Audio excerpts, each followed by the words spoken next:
Hi,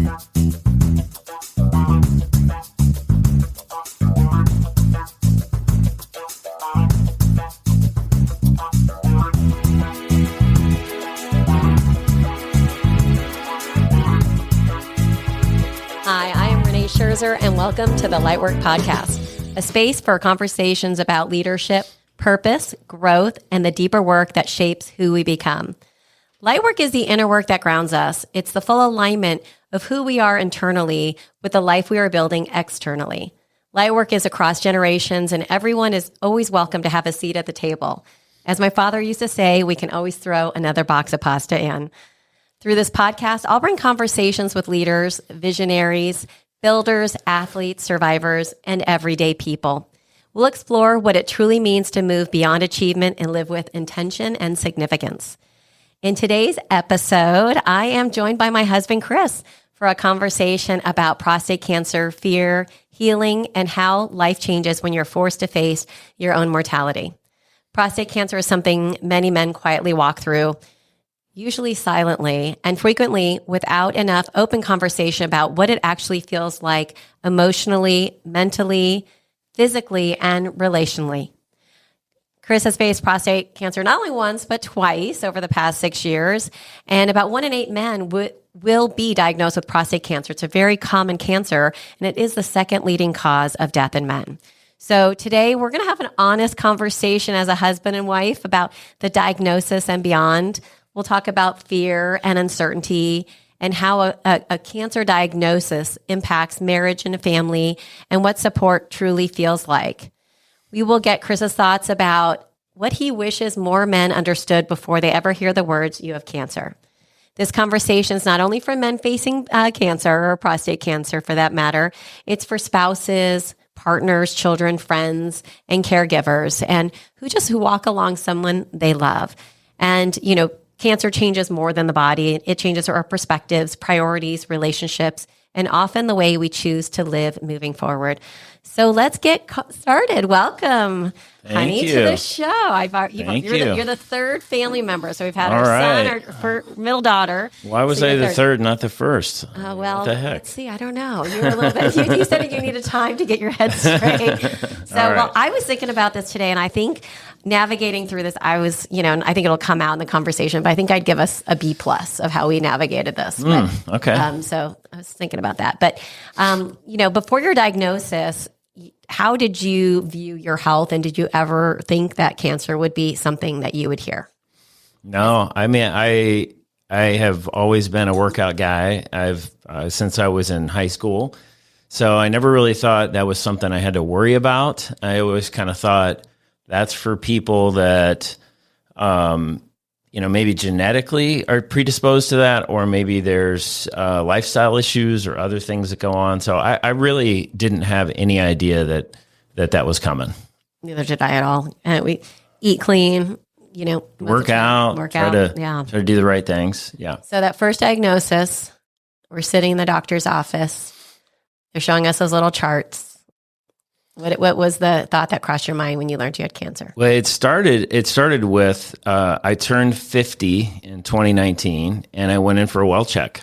So got in there, did an EKG, did blood tests, did some other physical stuff, and I got a call a week later, and the doctor said, "Hey, your PSA is 14.6," and I said, "Is that good?" And he said, "No, that's not good. It should be under 3 for your age." So he referred me to a urologist, and then did a biopsy, which was very uncomfortable, especially since I was awake for it. But went through that, and then you and I went. I got a call, and they told me over the phone that I had prostate cancer, and then we went in and sat down with the doctor, and it was stunning, really. I mean, I didn't know what to think, and secondly, I didn't even know what a prostate was at the time. But we went to Dr. Google during that time too. Yeah, I had no idea. So it was very shocking. I had no idea even what to think or feel after that. Yeah. So as a husband, my husband, father of 3,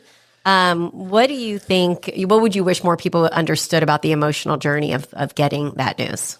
I think when you first hear it, it sends you into a spiral. I mean, it did for me. I was thinking all the worst possible things. I drove away, started thinking about all these bad thoughts, started crossing my head about, oh my gosh, I'm not going to be there for my family. I won't be there to, for my grandkids, and started thinking about all these things. I think you just got to take a breath, take a step back, and try to do the best research you can based on the circumstances and the diagnosis.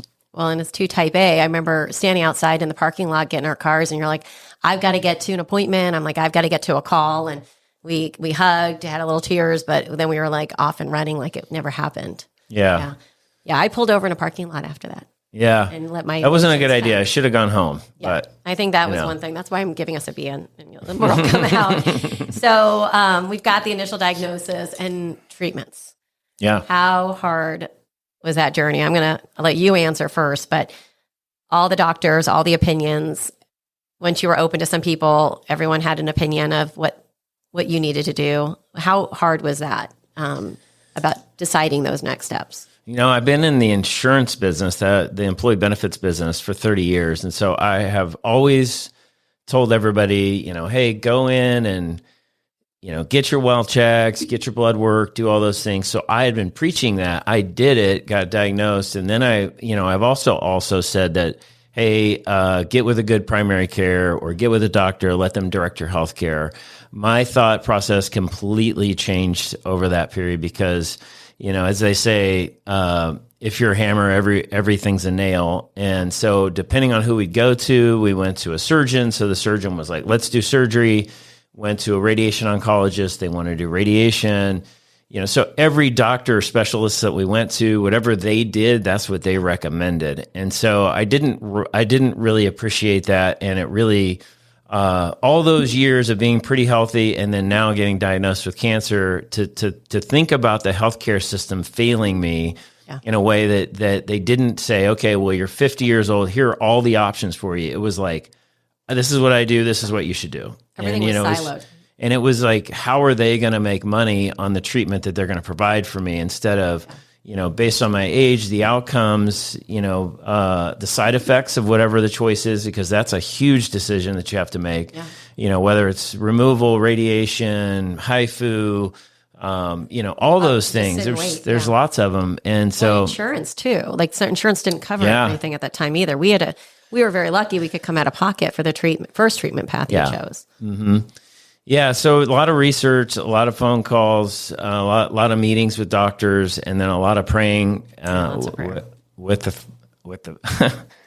Yeah, and that was, during that time too, I think we sat down, and it's not just a one-person decision. It's like you're with your spouse, and then it was at the same time, how do we tell the children, and wanting to have some clarity first. But there was, going through the first treatment was the HIFU, and it was during 2020. So in June, we packed up the kids, went to Newport Beach. We tried to make a trip of it. This is where, again, I think we were kind of a B plus on this. We tried to ignore almost like why we were there. But you went through the HIFU treatment. And during that time, I think we both felt fairly confident, or you were showing that. Did you have some uncertainty around that first step? Like, were we making the right decision? At the time I didn't. The doctor, it was Dr. Pugash. He's retired now. He was out in kind of Long Beach area. And I got referred to him and went out, had a consultation. He put me in a clinical trial at UCLA Med, which was really interesting. There was a new PET scan coming out. It was a PSMA PET. And he put me in the clinical trial. I drove out in the middle of COVID. So I drove out by myself, 6 hours out, 3 hours in the hospital, and 6 hours home in the same day. I couldn't get a hotel room. It was March of 2020. Yep. And the idea was that we were going to find out exactly where the cancer was on the prostate so that we could do a focal treatment rather than a removal or radiation. So that was the thought behind it. So went forward with HIFU, had really good results. It went from 14.6. My PSA went down to 1.5. Yeah. And so I was like, man, that was great. That worked. And then over time, it started creeping back up. It went to 1.7 and then 2.0 and then up and up and up until it got over 3. And then I knew there was something going on, and I called back to Dr. Pugash to go see him, and he was retired. So he moved everything over to Mayo, and had a consultation with them. Really liked kind of their openness, and hey, you can do this or that or the other. They're on salary, and most of the physicians are, so they're not trying to, get you in to do whatever they do. They want you to make the decision. They want to give you everything possible, all the information, and then you make the best decision for you and your family. So yeah, so we're getting to that because the cancer did come back that second time, and it changed the course of, I think more stewardship of how we were going to navigate that. But one thing that you surprised me, because I'm normally the one that's more fully open, because we're a private person, but after that first diagnosis too and the treatment, you were very open and you went on social media and shared your journey. And so I was, I love that you do that. But was there a reason behind that, or where you felt that was important? Yeah, I did it because, a lot of my buddies just have not gone in for checkups. They haven't done their screenings. And then I really dove into the stats on prostate cancer. And I really kind of from a men's standpoint, I guess you could compare it to breast cancer for women. Men get diagnosed, it's around 340,000 diagnoses a year. And I think women and breast cancer is around 365 or 70,000. So comparable numbers, they're close, a little higher for women. And then as far as the deaths by prostate cancer, they're in the 36, 37,000 a year, and women are in the 40, 43,000. So similar, but guys just don't talk enough about their health. I mean, we try to push it down as far as we can and not talk about it. And it wasn't the right thing. And I really felt, that talking about it, getting it out there, maybe I could get somebody to go get screened. Maybe they could find it early. The good part about prostate cancer is if you find it early enough, there's lots of treatment options and there's a good likelihood of you surviving. The bad news about it is if it gets out of your prostate and starts to travel other places, then you really could get in some trouble. As a matter of fact, my old boss died. John Matthews died of prostate cancer. He didn't get his first screening until he was 59. By that time, his PSA was out of control and it had already spread around his body. The one thing I also was trying to create some awareness around, I had a couple of guys reach out to me and say, "Oh man, at least you have the good cancer." I was like, "Whoa, I don't think any cancer is a good cancer." But that is a misnomer that prostate cancer is always treatable and always survivable, and that is not the case because it is the second leading killer of men in the cancer realm. So it's important to get your screening. It's important to stay on top of it. It's important to talk about it. And that's just, guys just don't do a good job of that. No, I think women are really, we have these networks and we talk about pretty much everything and stuff too. And I think that's something more men should do, especially around here. But I thought that was fantastic when you did it. I ran into a dad of one of our daughter's old teammates that said he got checked because of you and seeing that post. So, or the multiple posts.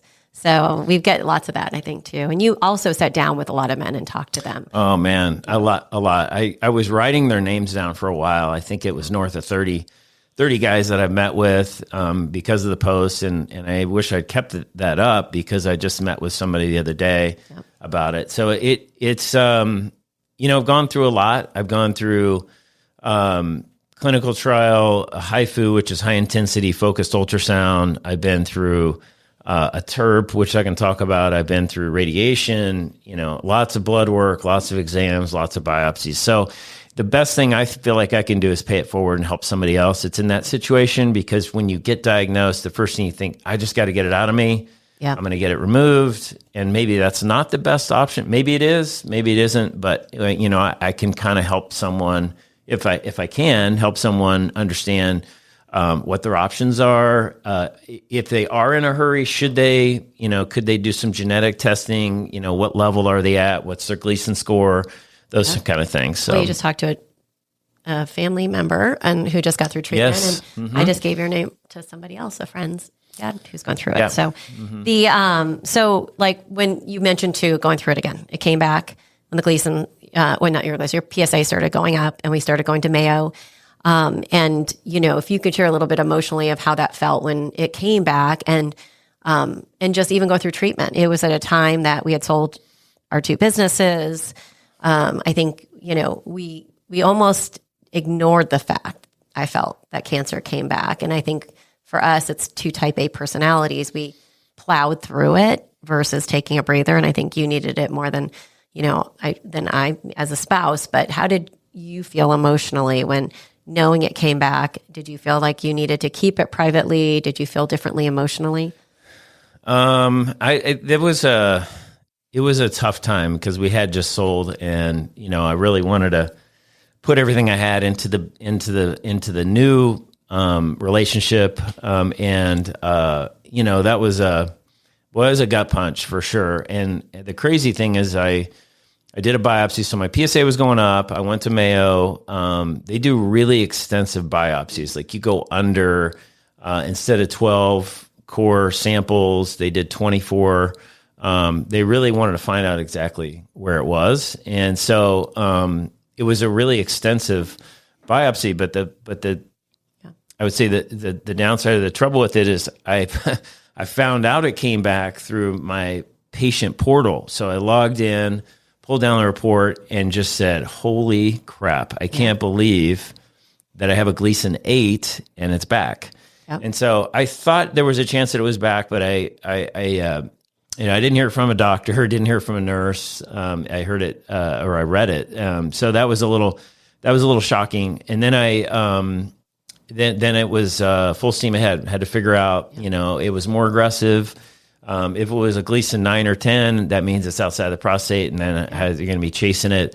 So I knew I had to do something pretty quickly, and it was the 2 options on the table at that point were removal and radiation.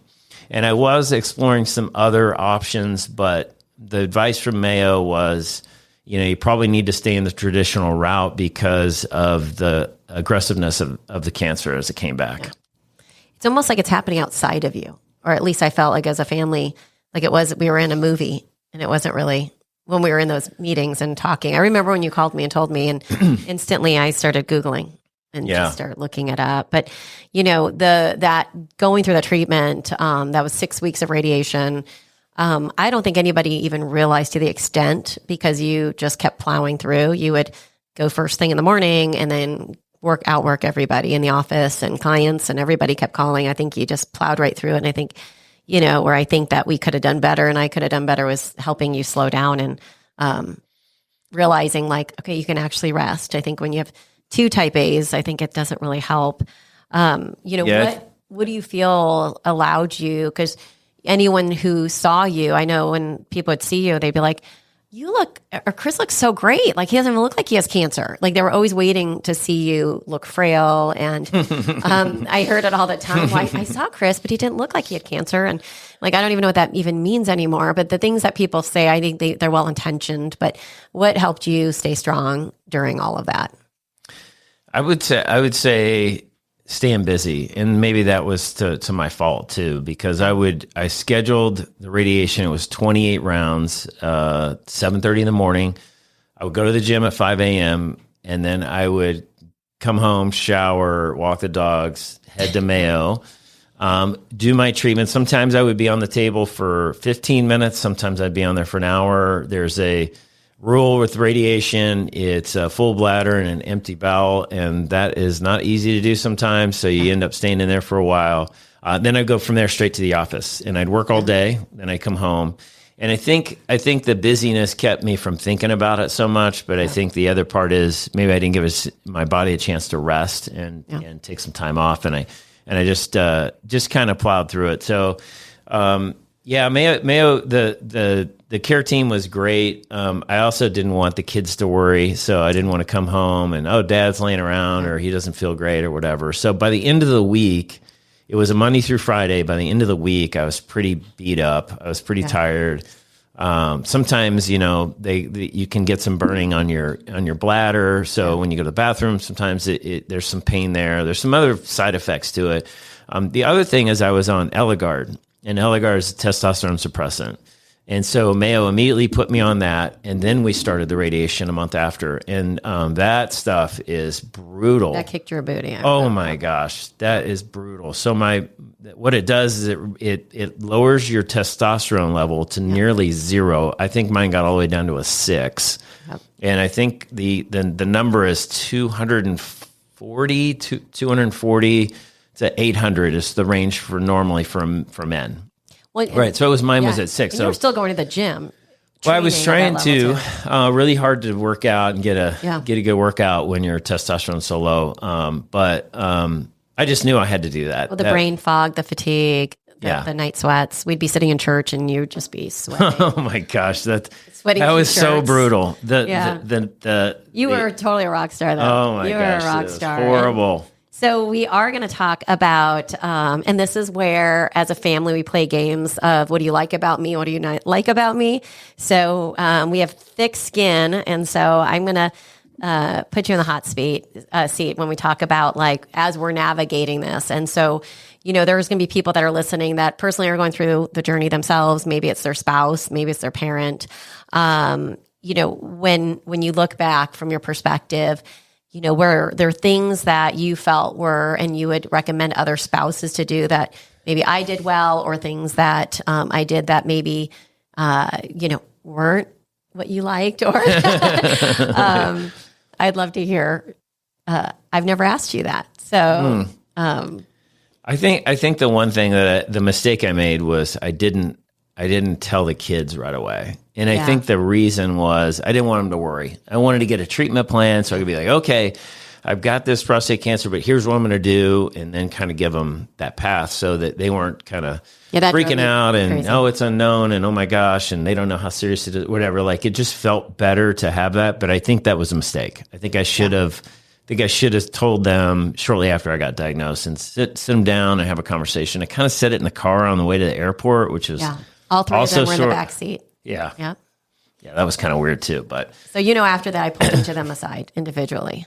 Oh yeah. So I said, our kids at the first diagnosis. Remember, Addison was our youngest was 10 or 11, and we had a 13-year-old, and then 17. Ethan was 17 or 18. So I pulled them each aside and had talks. And our youngest Addie hadn't even heard it. She didn't know what you said. But so I had to have that talk with her. But that was, I wanted you to have that journey. So, I know for me, I wanted to honor how you wanted to go about it. So that was important to me. So maybe I should have pushed you a little harder. Yeah, maybe, or, and then as far as just the time to kind of just absorb it and go through it. And so it can really be a lonely process, even though you have lots of people around you. I had the family and you were coming with me to the treatments, and you'd sit in the waiting room and play puzzles or, whatever, and wait for me to get off the table. I did a lot of puzzles at Mayo. Yeah. So that's kind of the thing they do there. But it's there's a lot of support, but you're just kind of going through it yourself. You're just, what you're feeling, what you're thinking about, and, try to put on a good face for the kids. So as horrible as I felt with that medication, the treatments, I still didn't want them to worry. So that was the one thing I really tried to do. You did hide that a lot. And I know a lot of times you said, don't come, and I just showed up. Yeah. So, and that was one thing. So yeah, no, I love you for that. Yeah, that was, I know for any spouses going through it, I know we'd gone through, cancer before with our son's other dad. And he was my first podcast that we launched. He was the same way. He didn't want anyone to know, didn't want to tell Ethan, didn't want to see him. And I just kept showing up. And so I'm sure that probably drove you crazy sometimes too. But one of the other things we talk so importantly about in our family, it's strong for, as people of faith as well. And we talk about the value and the importance of just showing up. And so I think we learned a lot about that, of who showed up and who didn't. I think, we learned how we show up for others in bigger ways, even when they don't necessarily ask for it. Is there anything you would add about that? I would say, if anybody's going through, I look back at who reached out to me and who didn't. And, that it's just, it's really interesting because some people don't know what to say, especially with a cancer diagnosis. It's like, oh man, like I said, hey man, at least you got the good cancer, or hey, let me know if you need anything. It's like they don't really, you can't really hold that against them. No, you can't say like, hey, they didn't really care because they said this, that, or the other. But it's really about who did reach out, who did try to kind of connect with you, and then follow up. I mean, I just went to the services of Gary Todd, and he was one of the guys that he passed away a few weeks ago. 30-year close buddy of mine, and man, I really appreciate him. He would reach out, connect. How you doing? What's going on? Yeah. Tell me where you're at. Yeah. And that meant a lot. And there, Tim Jennings was another one. Always showed up. They still always show up. And Gary, he did not pass the prostate cancer, but he was a dear friend and stuff too. Yeah. So the, when people are uncertain about that, and what I learned during it too was, we had like my retirement alliance group, like women that are my dear friends, like family, were just showing up and sending boxes of gifts, and it could be like, you had the He-Man that April sent, and, just all of Janine and Pam and Pammy, all of them just showed up so big and sending gifts and love. And, that was big. And, everybody just never hesitated of just calling and messaging and saying, I don't know what it is to go through this, but just so you know, we love you. And that was simple. Yeah. One thing I learned during it was that, to be more intentional about when I offered, because I think when people would say, it's like when, my dad was passing, he spent his last 8 days in our house in hospice and in the middle of all this as well. And people did want to help. But, what I learned is say, I want to be here for you. I'm here for you. If I picked up groceries, would that be helpful? Or giving me a suggestion of something they could help us with, I thought was really great. So that was something I took away from that also. So there, as a wife going through this, you want to fix everything. We're all fixers and want things to go better. And I think, for spouses that are going through it with their loved one, I think it's important too to take that time. I know you weren't taking that time, but I knew you in turn, that you were going through your own struggles. But for me too, I found for me, so I could be the best version for you, was I was journaling and praying a lot every morning to give me strength. And I would advise anybody else going through that to do the same. And the kids, I think having kids. So then when the kids came back, I think once you learned and started talking with them, what did you learn about those conversations you had with the kids about how you navigated those? So, because they all were different of how they received it. Yeah, they were. I mean, Ethan was already going through Pat and his melanoma, and man, what a thing for a kid to go through. Losing one, his dad to melanoma, and then having me, his second dad, going through another cancer. So a scary thing for him. I mean, he I think he did research on it. He got online. He kind of understood what it was and how it worked, and then also maybe understood the likelihood of beating it. And so that was good. The girls were a little different. They just they were just there to support and they just want updates. They want to know what's going on. So that's what I advise. Make sure you tell your kids what's going on. Yeah, Ethan had heard 3 or 4 months before he was told. He had seen it on a text. And so that's how he knew, and he started doing the research already, but didn't say a word. And then I know Natalie. That sounds like Ethan. Yeah, that's Ethan.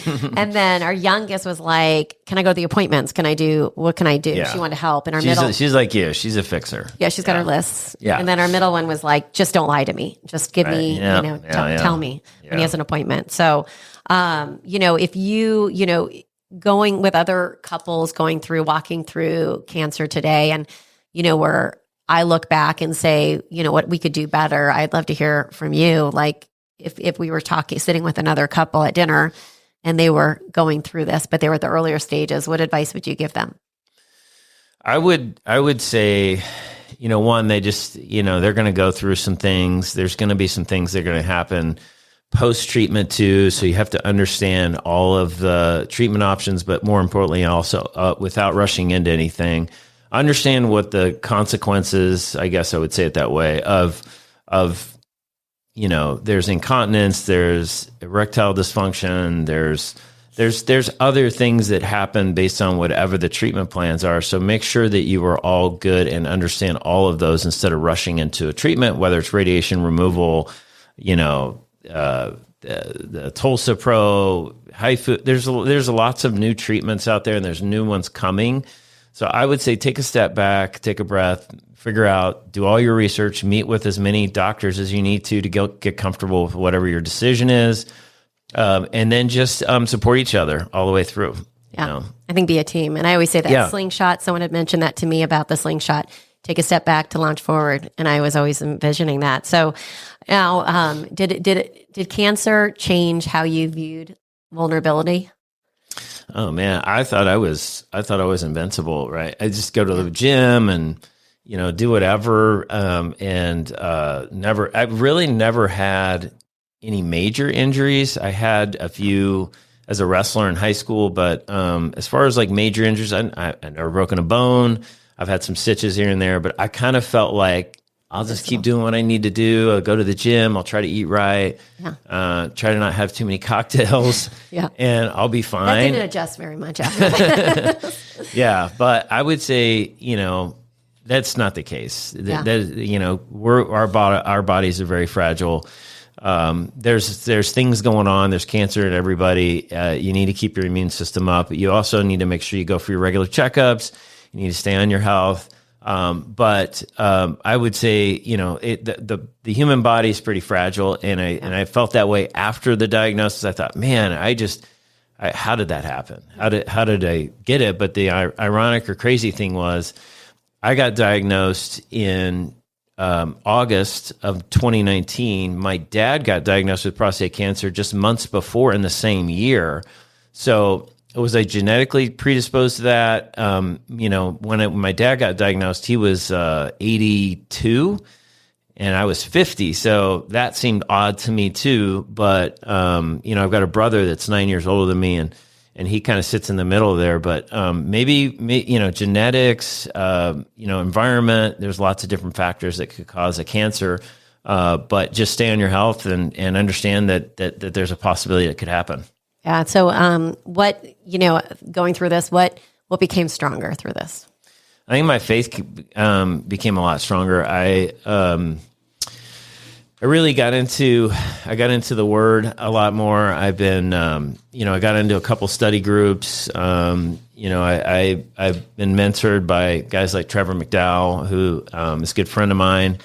And try to get into the Word every morning if I can, and try to do that before I get into the office. That's helped me a lot. That's helped me a lot because I really try to just give it to God. And if it comes back again, that's I can't.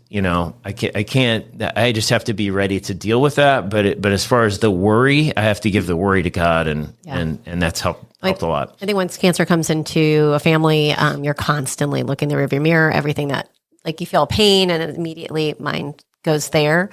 I always hold people in prayer bubbles. So I always have you in a prayer bubble with God's healing hands and light over you. And so, we talked about the early screenings and how important that is, I think, for early detection. I think that gives you the most options. And, we talked about just learning and how important that is. And I think, how you communicate with kids and how important that is, and just making sure you're open. And I think, where we've, failed ourselves in this journey, or maybe learned forward, was just sometimes we need to slow down to speed up. And, I think, we've learned that a lot through this journey, not just individually, but as a family. Sometimes we don't need to be running so fast and checking all the boxes. We can slow down and appreciate so much more. I think our relationship grew stronger because of it as well. Yep. And there's more respect. When you go through challenges, there's more respect that you have for how someone shows up and how important the family is. And so, for the last question here is, how has it changed the way you live and how you move about your days and decisions you make? Yeah, I'm less concerned about business success and more concerned about creating, I say we're in the memory making business, for us and our kids. And so that's the most important thing to me. Used to always be, career and making money and providing for my family. And that's all still important, but it's down the list now. So, just living a happy life, living a good life and enjoying the time with the kids and the family. Yeah. I always, I use this question, and in the intro of my book, I pose the question of what will live beyond you? And I think that changed for both of us in all of this too. So, with that, I thank you for this conversation. I actually learned some things too. And I close every conversation the same way. So we've talked about really where you've come from. And now we're going to look ahead. It's who is Chris Scherzer 10 years from now. So if you think about who this person is, and I always say I took it from a book, from Tara Moore's book. It was, who we are, that, how do you, where do you live? How do you dress? How do you go about the world? So do you have who that person is, who Chris is 10 years from now? I hope I'm a happy grandpa in 10 years. well, I don't need to know what he is, because I told Natalie when she did our daughter 10 years from now, and Ethan, that I did expect us to have, grandkids. Right. Yeah. But if you look at that person, and you're talking to that person, what would he want you to know today? Probably, I worry a lot about the cancer coming back, and I really don't talk about it that much, but, maybe just be proud of the battle that I fought to hear, and, appreciate the world around me, Yeah. Well, and, not only did you battle cancer twice and beat it, but you did build a successful business and sell it. You did do all these other things. You have 3 fantastic kids and a really incredible wife too. So it's true. So you've achieved a lot. And cancer isn't who you are. It's just part of the journey, our journey together. And so, in closing, the life we're building isn't just about achievement. It's about resilience, perspective, connection, and who we become through the moments that test us the most. So go out there and spread your light.